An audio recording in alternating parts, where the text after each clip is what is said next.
Город Анадырь. Проводится тренировка у пожарной части.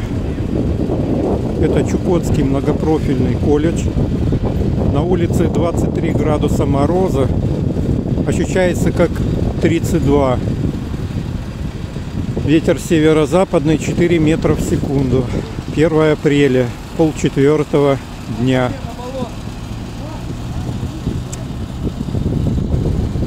Город Анадырь, Чукотка. Это окружная больница.